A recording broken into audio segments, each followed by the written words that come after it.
you saw the hyperscalers start to say things like, we need clean baseload energy. You don't have to say nuclear, but really, if you say clean baseload, there's only one answer. Hello, and welcome to another episode of Green Shift, where we try to make sense of sustainability.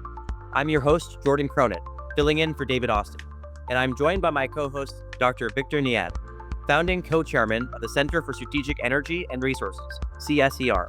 And I am pleased to welcome our guest, Mr. Paul Murphy. Paul is the founder and managing director of Murphy Energy and Infrastructure Consulting, LLC, where he focuses on multiple aspects of the nuclear industry, from legal and policy matters to strategies for creating and financing nuclear power programs. He is recognized as an expert in the field by the International Atomic Energy Agency and the International Framework for Nuclear Energy Cooperation, among many, many others. With that, Paul, welcome to the show. Thanks, Jordan. Thanks, Victor. Nice to be with you today. And we're glad you're with us. So, in this episode, we will discuss how those in the pro-nuclear camp describe nuclear energy as more than just a power source. To them, it's a platform for economic development, energy independence, and geopolitical resilience. But most of the global narrative focuses only on the cost, the risk, and the timeline.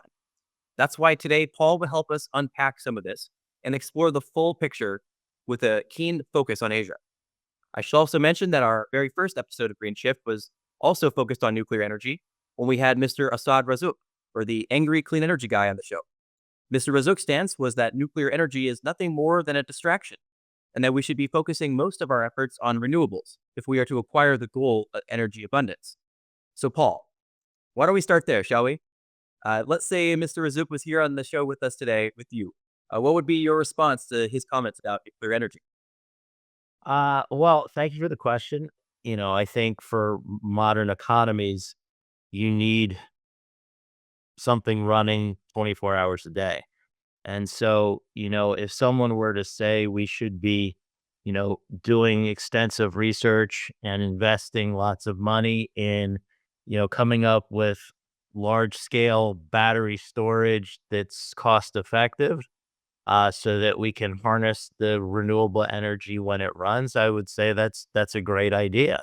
And I think renewables generally have their place. And there's a misconception that if you're pro nuclear, then you're anti renewables, which is just incorrect.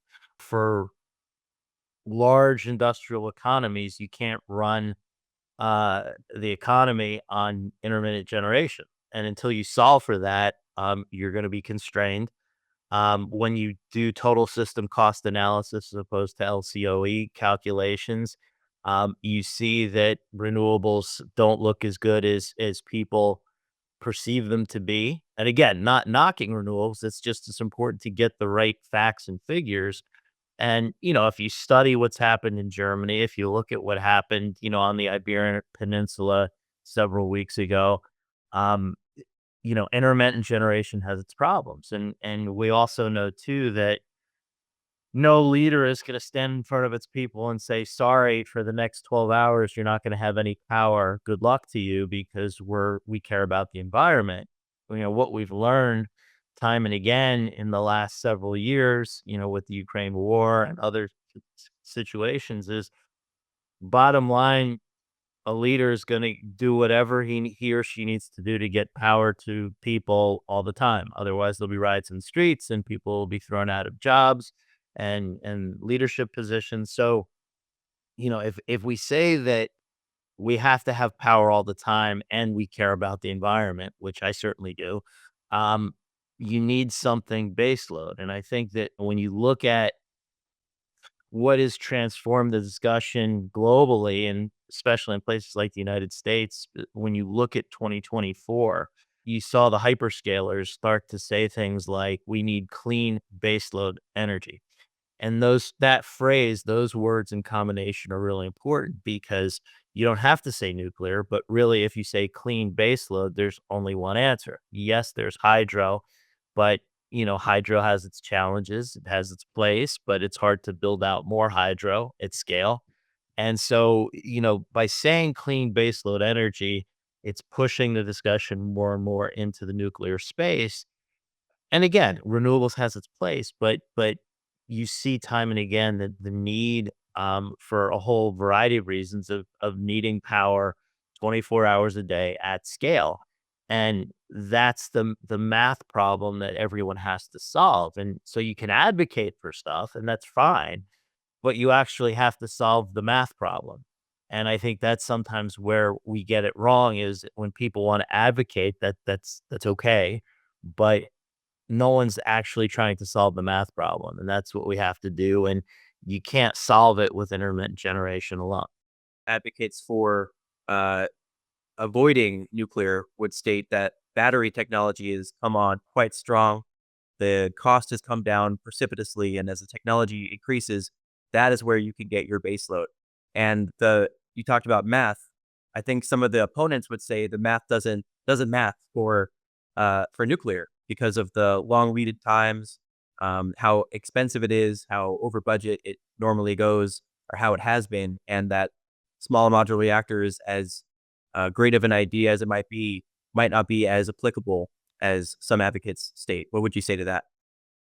Well, I think there's 2 different questions there. I think the first one is, yes, let's look at technologies that can create a better world, of course, but I can't plan and I can't solve the problems I have today with things that don't exist. So when they exist, we can certainly change our thinking to a point, but at the end of the day, I don't have it now. So I need to deal with now. I need to deal with the next 5, 10, 15, 20 years with infrastructure planning, whether it's energy or other things, it takes time. And so I can't start planning for something hoping that it's ready in 10 years or 20 years. That's just, you're setting yourself up for disappointment. So make the investments and all the R&D. Sure, that's great.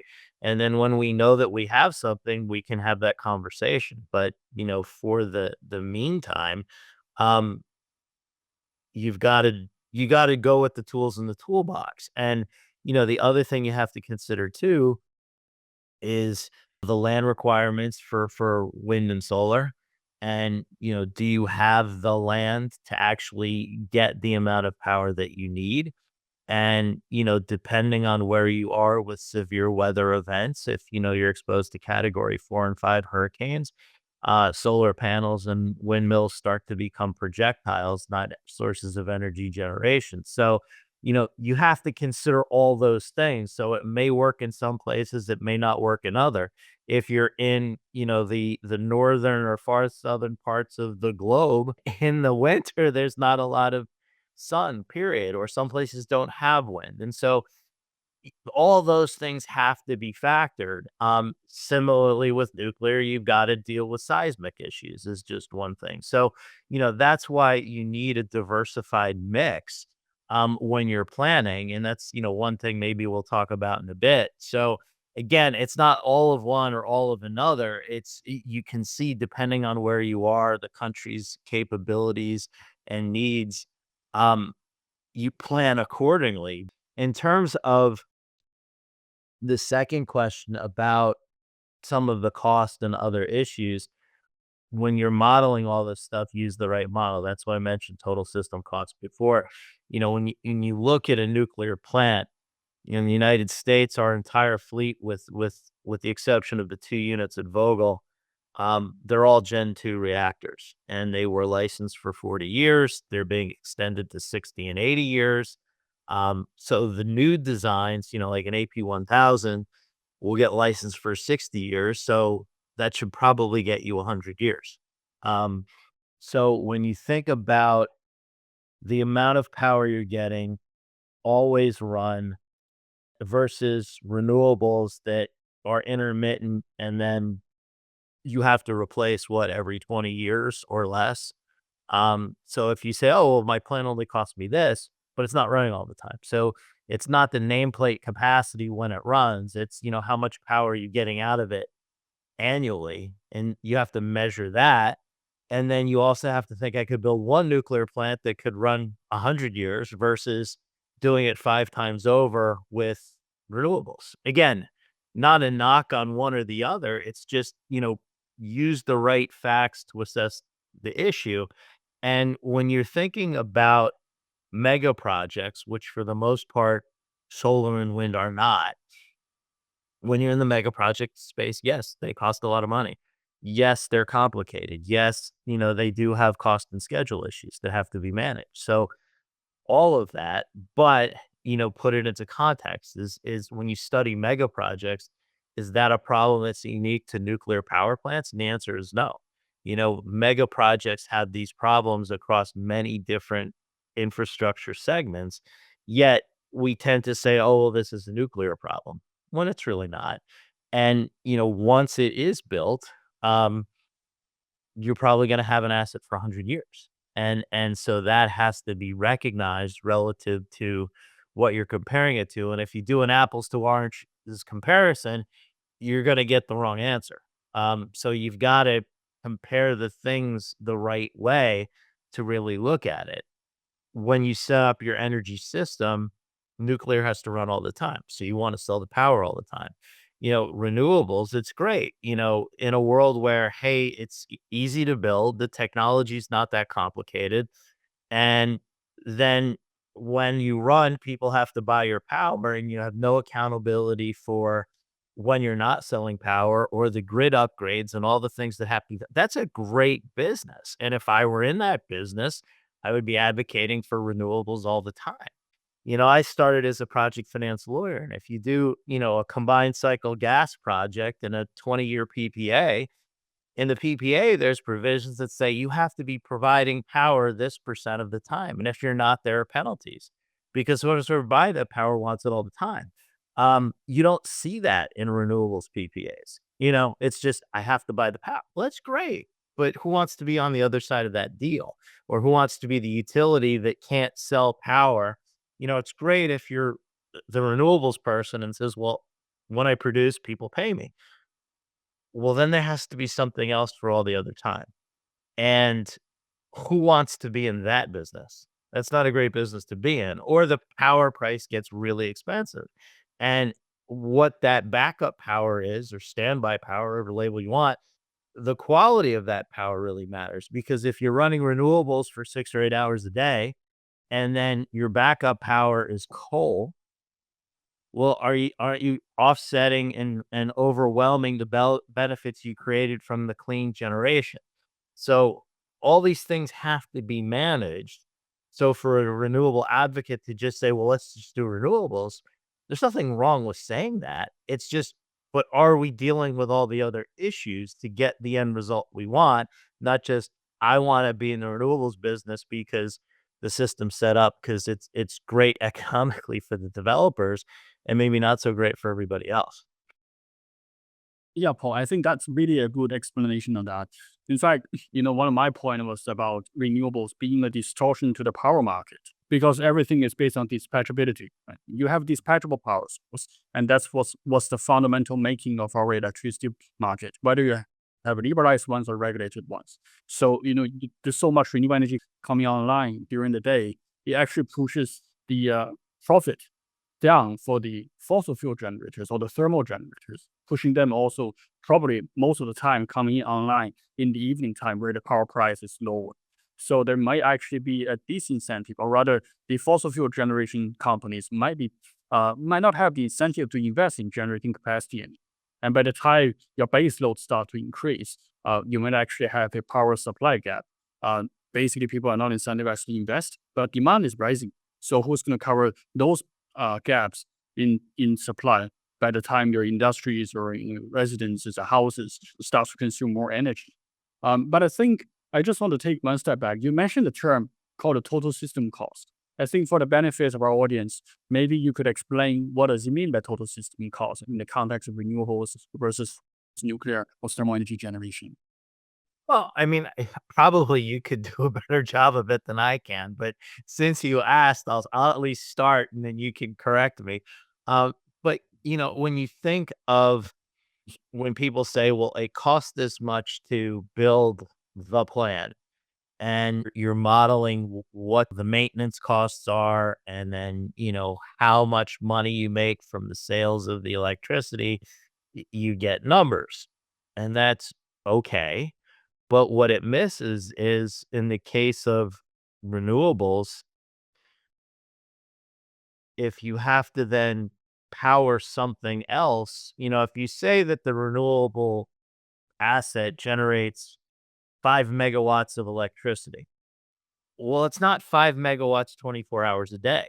So if you say from a system planning perspective, I need 5 megawatts, then the true cost of the 5 megawatts is not just what the renewables they're doing, but what the standby is doing, plus all of the grid things that need to be accounted for the switching on and switching off and the interconnections. And, if you have Spain connected to France, and France has nuclear, and Spain has intermittent. And now there's this surge of energy that has to go somewhere when the sun is shining and when the wind's blowing. Then everybody has to deal with that so that you don't fry the grid. What you're trying to do is take account of all the costs related to that generation platform.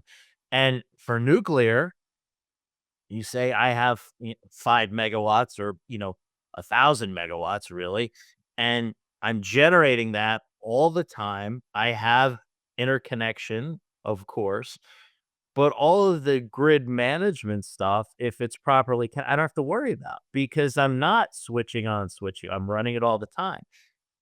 Renewables, you have all these other things that have to be dealt with that should be priced into the true cost of that generation. So if you don't do that, renewables looks a lot cheaper, which of course, if you're a renewables advocate, you're going to say use LCOE because I ride on the coattails of everybody else and I'm not held accountable for anything.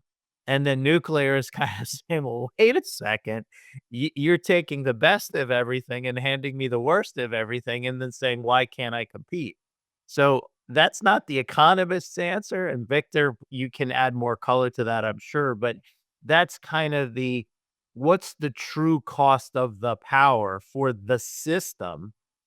It's not just the 5 megawatts when it's running, it's the everything else that goes with it from when it's running, when it's not running, and saying, if you want to bucketize that power and say, here's 5 megawatts that we're producing, I'm analyzing the 5 megawatts, the renewables plus the backup, plus the grid, all those things.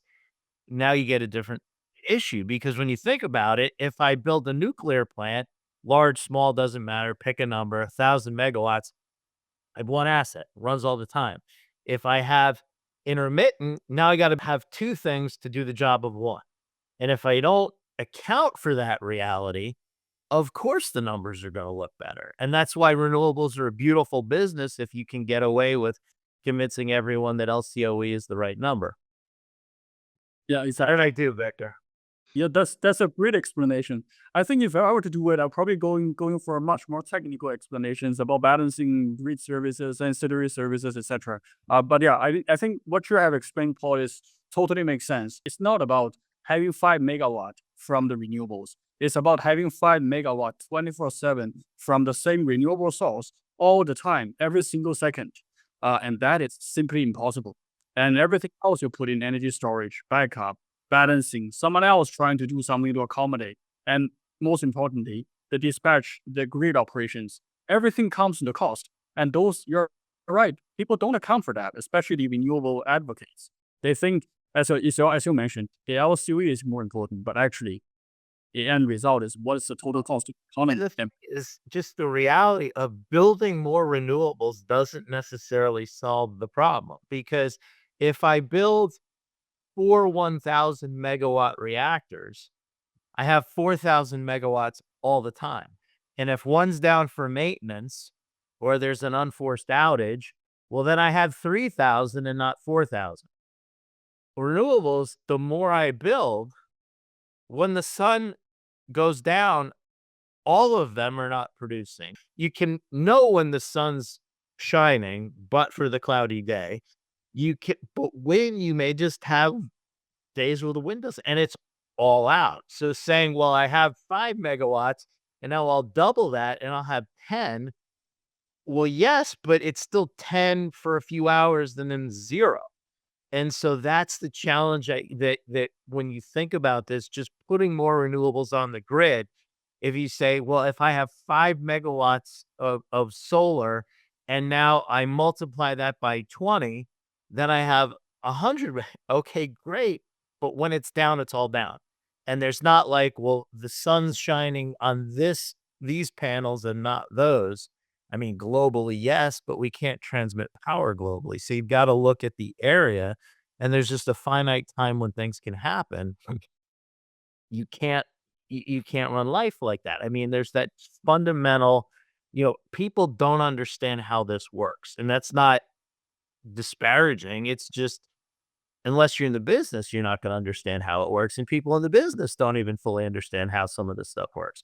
And that's okay. But the problem is in an advanced economy, if I flip the light switch, the lights are supposed to go on, period.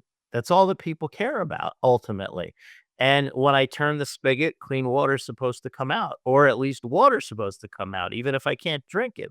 It's these fundamental things that get into this concept of critical infrastructure that we tend to think of energy as a commodity or a business like everything else. But when something's so fundamental to society, you just have to have it. It just has to work.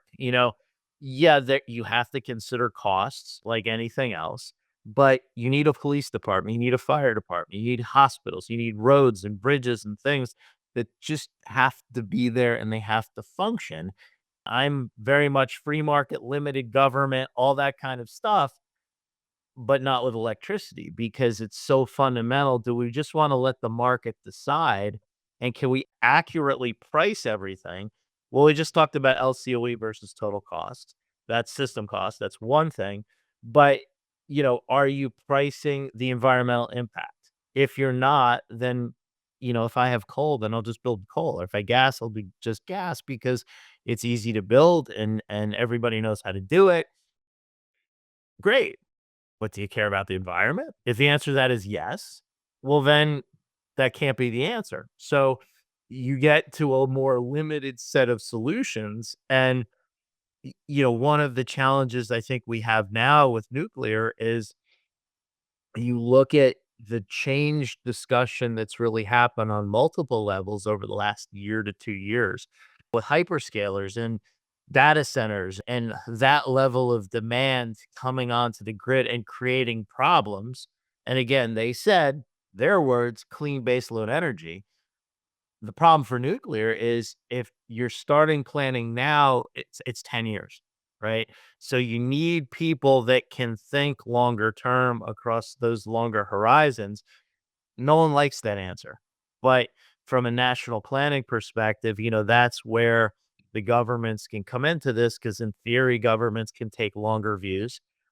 But the long planning cycle does create challenges. And that's where, you know, you have to have a sustained commitment from a policy level for nuclear to really do well because you can't snap your fingers and have it tomorrow. That's just the reality. But if everyone accepts that reality, then you plan for it accordingly. You may have to have interim solutions. You may need to use natural gas as a bridge fuel if you have access to it at a good price. Say, okay, I'm not going to do coal. I'll go to gas. Can do some renewables, but not enough. So I'll do gas until the nuclear is ready, but I'll make those investments so that in 5, 10, 15 years, now I have a big fleet. Planning with fleet concepts you see in the US years ago, China, France, Korea. When you're doing fleet planning, you can create more of the savings. You can build up your labor force, your supply chain. You get the replicability in terms of project execution. Yes, the first ones may be a bit difficult, but if you're planning for the long term with a fleet and making that real investment, both financial and policy wise, you're going to get to that better state as you make that commitment. If nuclear is such a powerful tool for decarbonization and economic growth, why are most countries still hesitant to invest? One of the difficult challenges for nuclear, broadly speaking, is it's just a lot of money. And so, when you think about that and then add to it the development period, which can be a number of years before you start pouring concrete, you have your construction license, and that could be another 5 to 7 years if everything goes well. Um, there's a lot of money that needs to be spent to get to that point. And from a planning perspective, where budgets are constrained, both corporate and government, it's tough to make those investments, and it's tough to sometimes find the people to do the work and invest because they don't come cheaply.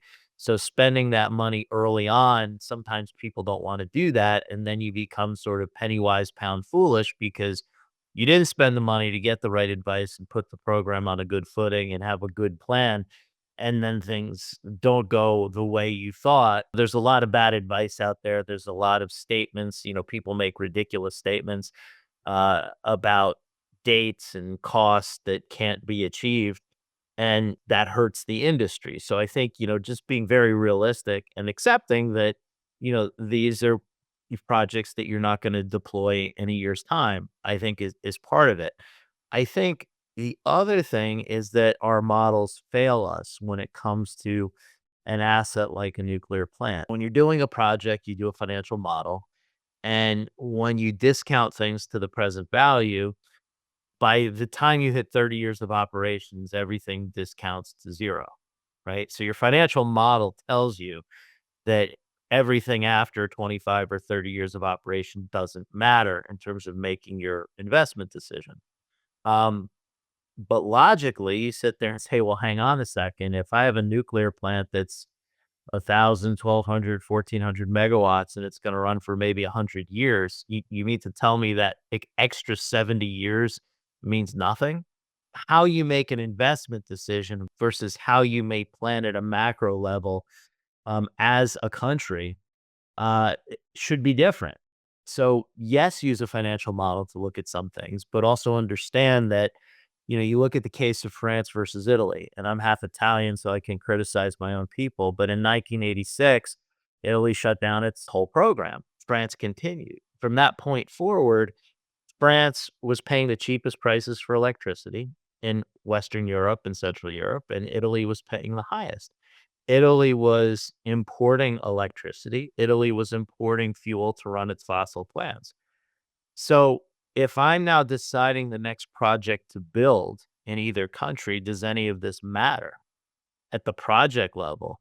And the answer is no, because there's no number you put into a financial model for energy security or energy diversity. And so you make decisions at a corporate level based on your financial model. But if you're the Italian government or the French government, you say, what was the impact on industrial capacity? What was the impact on disposable income for households?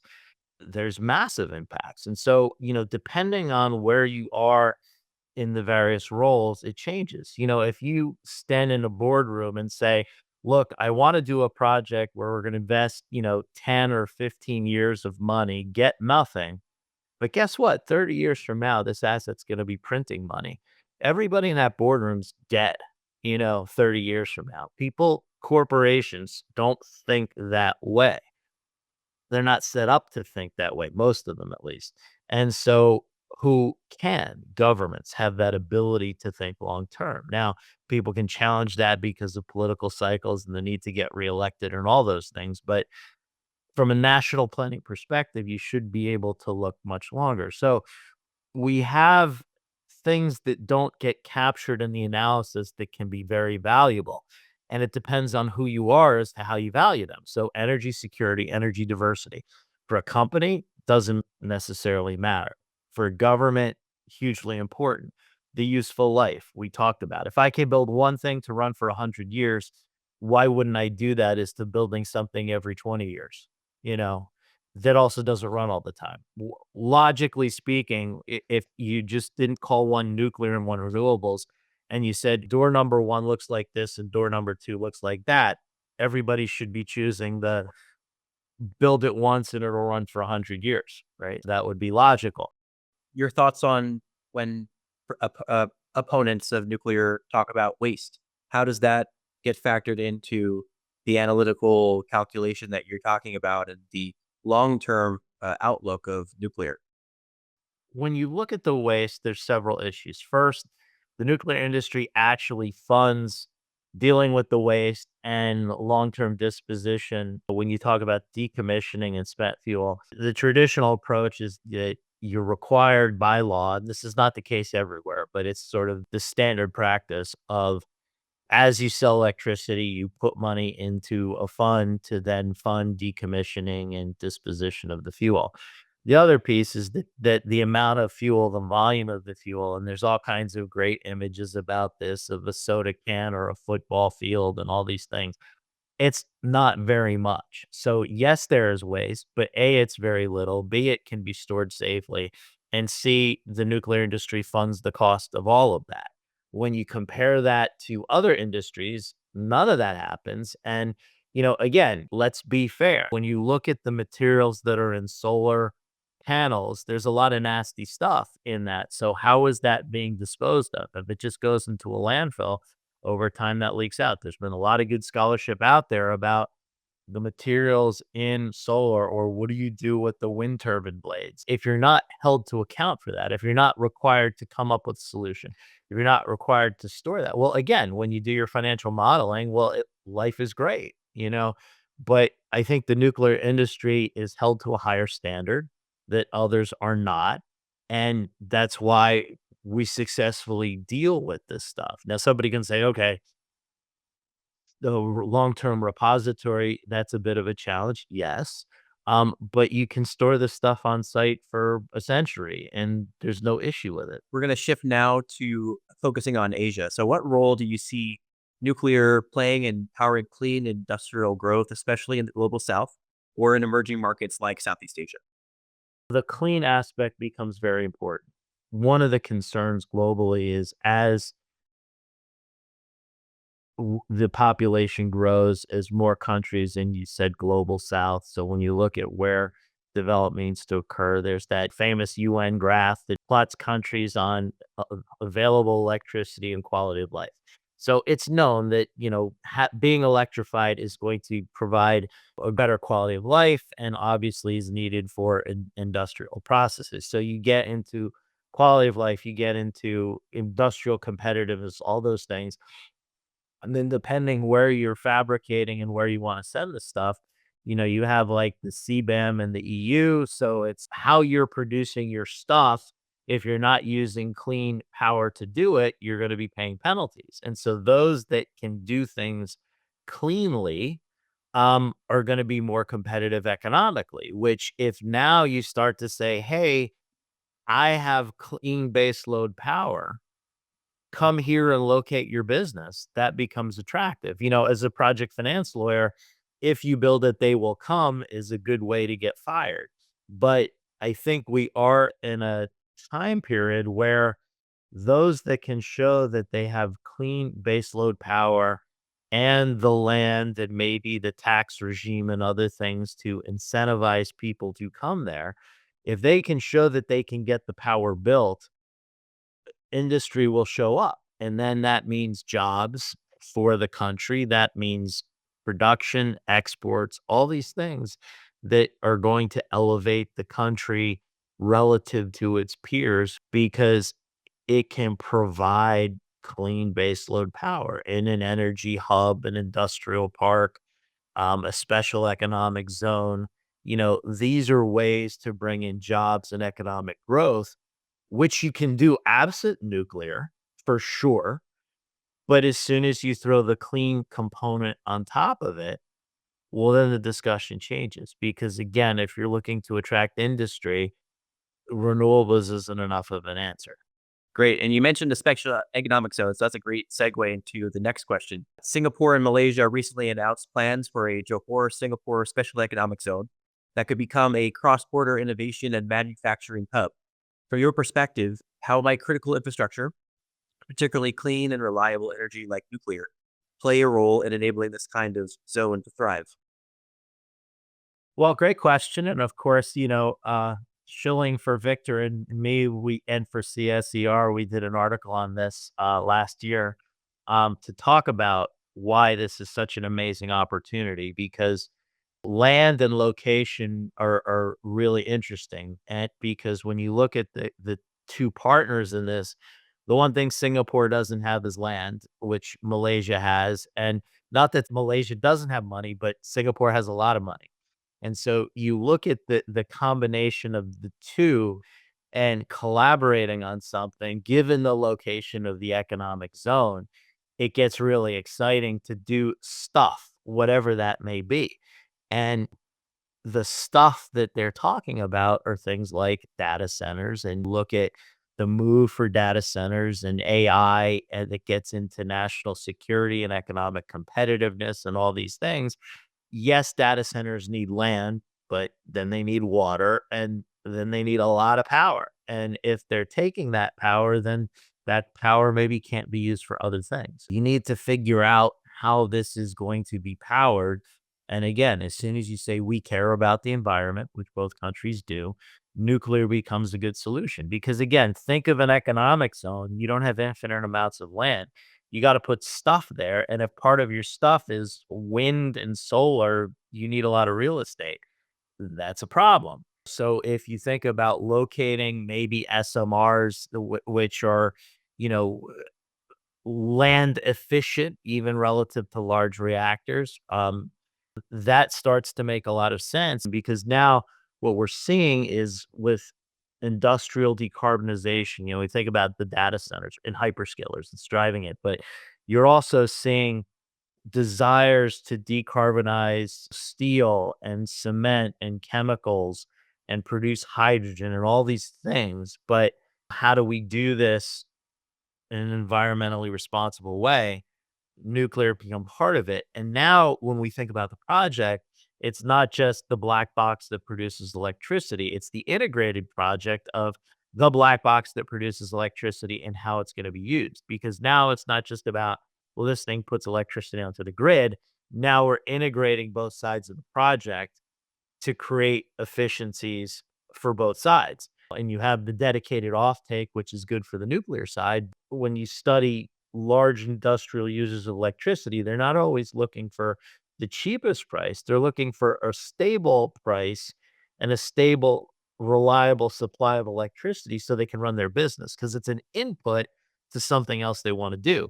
And so that incentive of clean baseload at a reasonable price becomes very attractive, because then they're not subject to large market fluctuations. They're not subject to intermittency. That's good for industry. And that's where, again, you can think about industry, jobs, economic competitive, all those things.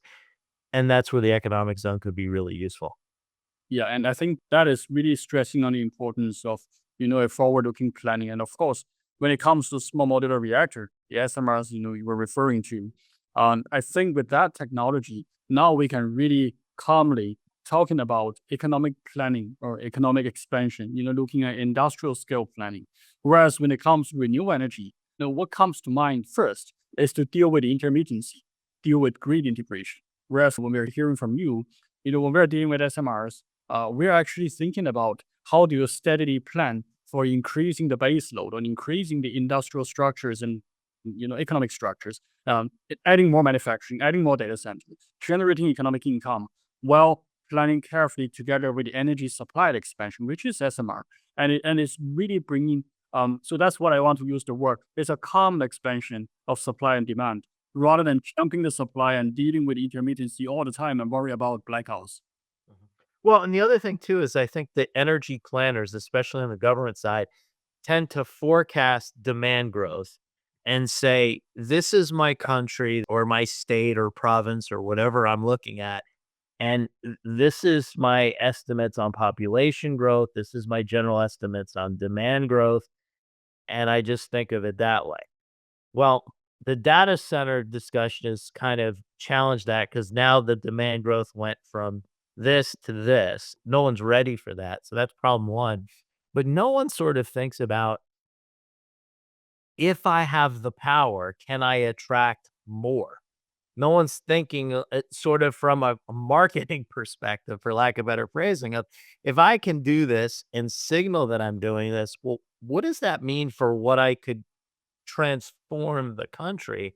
Because now I have something that I didn't have, or now I have something that I have that other people don't. And, if you were talking to German industry right now and saying, hey, relocate here because we're going to have clean base load power, you're going to get people to take those phone calls. Now, the challenge will be, you're going to say, oh, and I'll have it 10 years from now. Okay. And probably I'm going to have to back that up in case it's a year later too. But then if you have to back it up, well, then you can have them come now and start with whatever that alternative power is. And because then their statement to their shareholders and other stakeholders is, I'm investing in the future. And now you can start talking about, well, hey, can you put some money into this project early on to get it going? Because now that underscores your commitment to the future and decarbonization. And that money early on, we talked about before about why some things are challenging. That early money is very powerful money. All money is not created equal.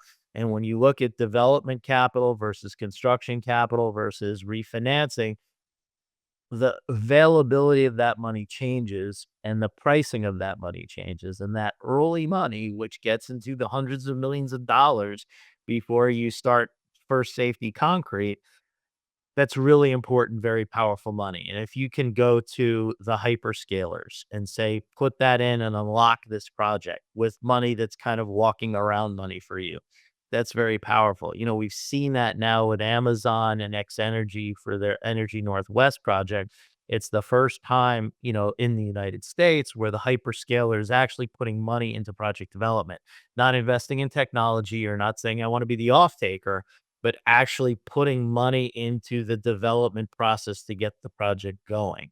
I think we're going to see more of that because I think for these companies that have massive needs that are now under public criticism, um, and have to think into the future and have the balance sheets and the business model to do that, well, then why do I want to compete for power? If I need so much, just do my own. Don't get into some Hunger Games survival of the fittest kind of competition where the power prices get bid up because everybody wants it. Do your own. Use some of your money, unlock the project, shout it from the mountaintops that you're investing in the future in clean energy, and then go on with life. Great. All right. As we close the podcast, we're going to do a bit of a lightning round, if you will. So the first one, what are some interesting countries to watch in the nuclear reactor space? Well, easy answer is the UAE because they built and now it's will they build more and how will they do stuff outside of the country? So that's one that everybody's going to say. And the other one is all going to be probably Saudi Arabia too, because they've been thinking for a while and that'll be a politically interesting decision. The one that I think will be interesting, of course, is Singapore for a lot of the reasons we spoke because their sovereign wealth funds are investing in fusion and other things too. So clearly, there's been a lot of attention. So, what will they do and when will they do it will be fascinating to watch. The others in the region, India, I think is very interesting because both of their domestic program and how they want to expand, but also they're still interested in foreign technology. And then, of course, Vietnam coming back now to the discussion. That's going to be very interesting to see how they navigate that as well. And what's one policy shift that would unlock nuclear investment? So I think for me, the things that I would love to see are, those with the money, hyperscales, oil companies, getting into seeding projects and getting them underway so that then other capital can then come in where it's comfortable and do that. And of course, just from a government planning, this economic benefit analysis to help kind of unlock government budgets, which are finite and constrained, and it's a battle. But I think that those are the things from a policy perspective, and to see more of these special economic zones and the government's getting behind that from an industrial development perspective where nuclear can be part of the solution. Great. And then lastly, a myth about nuclear you'd like to debunk. I think the over budget, over schedule is more of a be fair. Study mega projects, see that nuclear is not unique in that perspective, um, is a big one. Don't think of the asset class just as power. Think of it as mega projects. And there's a lot of good scholarship out there about that. We've talked about misconceptions about spent fuel. And then I think, of course, really study the safety record. There is an irrational fear about nuclear. Safety is immensely important. But when you actually look at lives lost in nuclear incidents, no one will get that right because it's so shockingly small. and no one really pays attention to that. And I'm not saying that we should lower our safety standards in nuclear, not at all, because in some ways that's a strength of the industry, but it's more the misperception of risk in terms of what people think versus what is reality, and then apply those same standards to other industries to help shape opinion. Because again, that public opinion needs to accompany the planning that needs to occur, both corporate and government, to get these projects done. With that, I want to extend a sincere and heartfelt thank you to Paul Murphy for joining us today and helping us to continue the conversation on nuclear energy. It's been an absolute pleasure, Paul. Thank you guys so much, and all the best with your future podcasts. Thanks so much for having me. Thank you. And Thanks. I'd like to thank everyone who has been listening or watching. Please make sure to like and subscribe, share this episode with a friend, and leave a comment to let us know what you think. I will be back in 2 weeks. Thanks again, everybody.